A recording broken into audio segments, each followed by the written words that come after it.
edition of the MMA Outsider Podcast. I am Richard Anderson Mann, and joining me as always, well, not always, but most of the time, John Alexander Buhl. Most of the time. I think I've been on for every show, haven't I? No, I did one that was a dream preview while you were at the beach.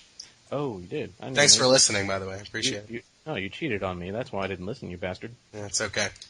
Next time at least tell me. Then maybe I'll actually listen. So you're like one of those women who's like, it's okay to cheat just as long as I know about it? No, I'm more like, you need to work on your marketing skills and tell your co-host when you've actually done a show. Hey, it's one of our most listened to shows on YouTube anyway. So anyway, we'll let that go. Today, we have a very big show. We are going to break down the Strikeforce Fedor versus Henderson, talk a little bit about the main fights, and then we have a pretty special interview towards the end of the show. We actually have Pete Spratt and his former training partner, Chris Jones, who's going to be fighting on the HDNet King of the Cage card. So we talked a little bit to them about their training history together and everything, and it's going to be some interesting stuff. I'm excited for it. Yeah, I mean, Petey's one of my all-time favorite old school fighters, so it's going to be definitely cool to talk to him. Yeah, and I mean, Chris, it's an interesting perspective. We talk to a lot of fighters who, they're fighting to make it ahead in the UFC or fight for a title, and it's interesting and refreshing to see a guy who's fighting almost for the love of the game. You don't really see that a lot in fighting. Yeah, I mean, he's been around the sport for a really long time. He's had plenty of injuries and paid his dues, and like you said, for him, it's more of a hobby, and he has to put a lot into it just to make it work, and he's going to get a shot on national TV, so that's kind of cool. All right, so we're going to save time for that. We're going to skip ahead to the Robbie Lawler-Tim Kennedy fight. John, what's your first inclination for this one? It's hard to say, because every time I pick Robbie Lawler, he fights really, really stupid. It's hard to explain. I mean, like the Jacare fight, I knew that would be tough, but certain things that Lawler had to do, use his footwork, stay off the fence, and I think even during the fight, Miletich was bringing it up every time, and he was getting himself in trouble, but he just did it over and over again. He'd stay stationary and let Jacare push him up on the fence, and he'd get taken down, and he was lucky he did well to survive as long as he did on the ground, but these are the little kinds of things. He's got a boatload of talent, but I don't know, sometimes it's like his head's not completely all there, if you know what I mean. I mean, when you live in the Midwest and people find out that you have something to do with MMA, they always talk about how they train with so-and-so, and I don't really know if this is true or not, but according to all the people who claim to train with Robbie Lawler, they all say that he doesn't do anything but lift weights. They say that he doesn't like to work out, he doesn't like to spar, all he does is work on his getting ripped. And I think that kind of applies to his fighting, because it's like, if he can't really get a knockout blow, he's not really going to win. Well, I mean, he definitely does something with it as far as his technique on his punches, but he never struck me as a guy who worries too much about strategy and all that stuff. I'm not saying he has blatant holes in his game. Like I said, he was on the ground with a world-class BJJ guy, and I thought he was done as soon as it went down there, and he actually got out of some really tough spots, so the talent is there, no doubt, and I think on paper he'd have a decent advantage against Kennedy, but Kennedy is one of those really tough, non-stop, pressing fighters that, he can just find a way to win, and I wouldn't be surprised to see him kind of grind it out, and maybe, do you think Kennedy winning would be kind of an upset?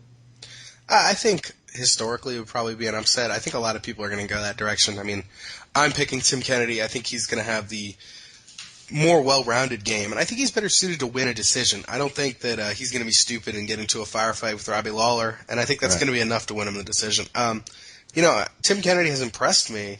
I never really thought of him much as a fighter, but recently he's gone on a little bit of a string, and with the way the Strikeforce middleweight division is, he might get another crack at the title. So, kind of a guy to watch at Strikeforce. Yeah, absolutely. I mean, his fight with Jacare was really interesting, and it was a very competitive fight. So, yeah, I do think he'll win this by maybe a decision, but it'll be close. But I never count out Lawler winning by a knockout. That's always a possibility.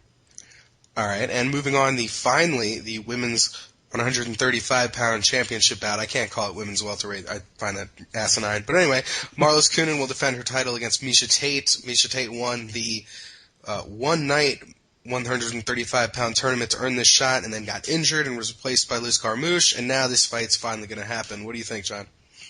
I think ring rust could be a really big factor on the feet. Tate might have a little bit of an advantage. She's definitely... I don't know. I think it's a very even fight, but I just got to go with the fighter who's been in there and been active. And Coenen, I think, really showed me some stuff when she was, really getting worked by Carmouche, but pulled out the submission. I mean, she's I think those are the kind of fights to be a champion that every once in a while you have to get through something like that, have some really tough adversity where people are probably starting to count you out, and then you pull a rabbit out of your hat. I think that's really, I think that's a really important step for her career. So I think she'll actually find a way to pull it out, and it might not be pretty, but, again, ring rust, I know some people hate that term, but it's never something you can, overestimate. It's always a really huge factor. And so, especially in the first round or two, it might be hard for Tate to really get off and get started. Yeah, I mean, I think Tate will be able to get takedowns. I think Carmouche isn't a very skilled wrestler, and I think we saw that against Sarah Kaufman last weekend. And I think that, Tate will be able to exploit Kunin's defensive liabilities. However, I think that in a 5-round fight, it favors the fighter who's able to finish. And I think Kunin has always been nasty off her back. She has a real submissions over positions attack, and on the feet, she's going to have a huge advantage. So I think that maybe Tate will get some takedowns and look good early, but I think ultimately this is the Golden Glory Products fight to lose. Yeah, and correct me if I'm wrong, because you probably, you keep more careful track of the women's prospects than I do. But I mean, in a way, I think Tate reminds me a little bit of Sarah Kaufman as far as skill sets, and we saw what happened. Conan, had a couple of really nice submission attempts, and she finally got it in the third round. So that's kind of how I envision this fight going. Yeah, I mean, and also if you think about it, we saw what Sarah Kaufman was able to do to Tate. So I think there's definitely a skill level bridge there. Yeah, that's true. All right, and moving on to the main event, former Pride heavyweight champion Fedor Emelianenko, the last Emperor M1 baby child, will take on Strikeforce light heavyweight champion Dan Henderson in a non-title. Is it a catchweight fight? Is it a heavyweight fight? Or, what's the deal? I thought it was a catchweight fight, but I actually really don't care. I am just really glad they're doing this fight because it's something I think it's going to be great to see. Two legends who still have something left, in the tank. And, I believe it's a heavyweight non-title fight. So basically Fedor will come in the same weight, even though he could probably cut to 205, and Henderson will be a light 205er like he always is. But I don't think there's going to be any kind of a size difference. Fedor is not obviously a tall heavyweight at all, and he's not going to even be tall at light heavyweight. So, Fedor is the betting favorite, and that did surprise me a little bit. I think this matchup is great for Henderson, and while in some ways he has the Lawler, I don't fight smart kind of thing going on with his career, he does just enough, I think, to win fights and fight, with a little bit of strategy. So he'll play it safe enough, I think, to get it done. Yeah, I mean, that's an interesting... And I think I just contradicted myself, but... Yeah, you said that he was going to be crazy, and then you said he played safe, but we'll let that go. I meant to say he'll exploit the wrestling advantage, but go ahead. Fair enough. Yeah, I mean... I would normally be in the boat with you, but I mean, I've given up expecting Dan Henderson to wrestle. He doesn't really do it in his fights. He's not really extremely effective when he does. I think Fedor, it's tough because seeing him lose 2 fights in a row, you want to make the assertion that he's old and he's weak and he's losing it. But at the same time, you could look at it from a stylistic perspective and say he was out-grappled by a better grappler, and then he was out-wrestled by a big, strong guy. So... Yeah. And Dan Henderson isn't either of those things. So it's hard for me to come at it that way. Perhaps he is slowing down. I mean, he did always rely on his speed. He's a very quick guy. He's a very agile guy. Might not have the same speed advantage at light heavyweight. I still think he's going to be the better striker than Dan Henderson. And I still think if the fight goes to the ground, he could definitely tap Henderson off of his back. And moreover, I mean, if he's able to throw Henderson from a clinch position and get on top, he's really going to be able to work him over a la he did to... Henderson's former friend, Matt Lindland. So, I mean, it's an interesting fight. When it first was made, I thought it was stupid, but now I'm starting to come around.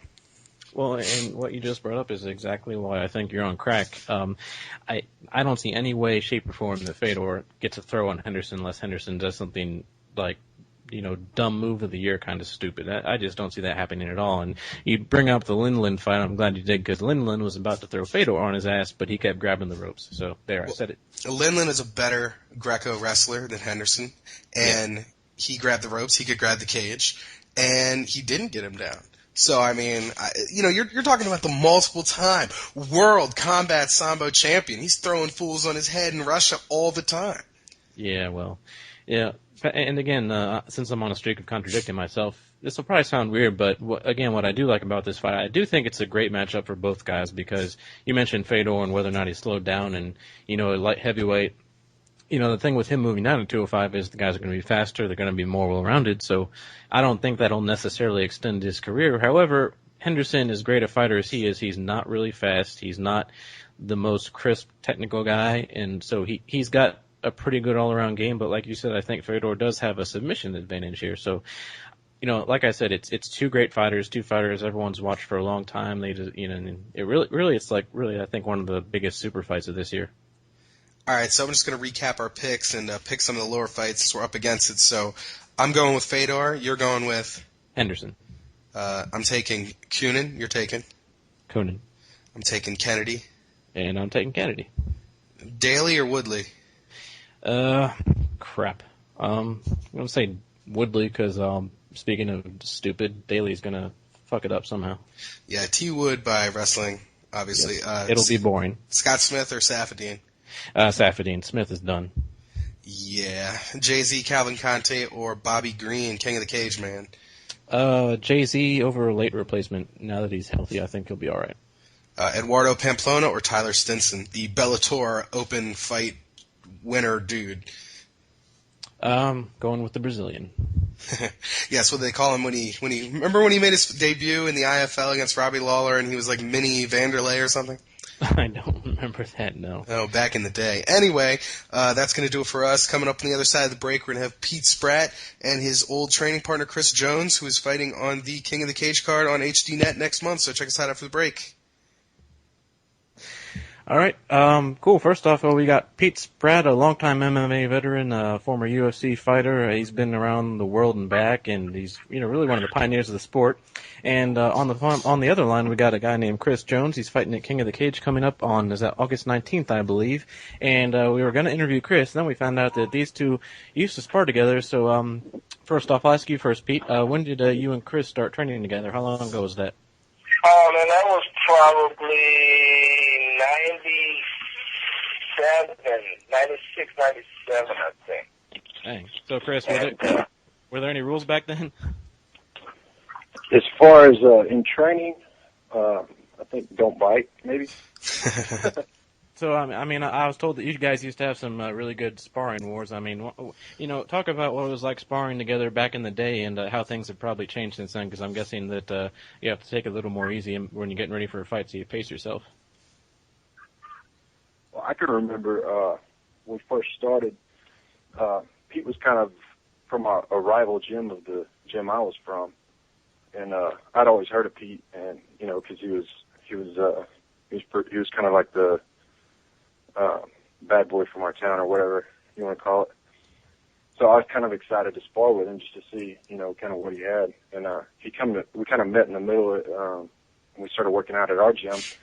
We were actually going to take fights together, amateur kickboxing matches when it started. So anyway, pretty much like the first week we started working out together, our trainer was like, all right, we're going to go real fighting. I want y'all to pretend you're really fighting. I want you to try to knock each other out. Let's see who's got it. And I was like, oh, man, for real? And, yeah, we went pretty hard. Yeah, so, and Pete, sparring back in those days, you've seen the sport really evolve. From your perspective, what was it like, back in those days, and what do you do differently training now?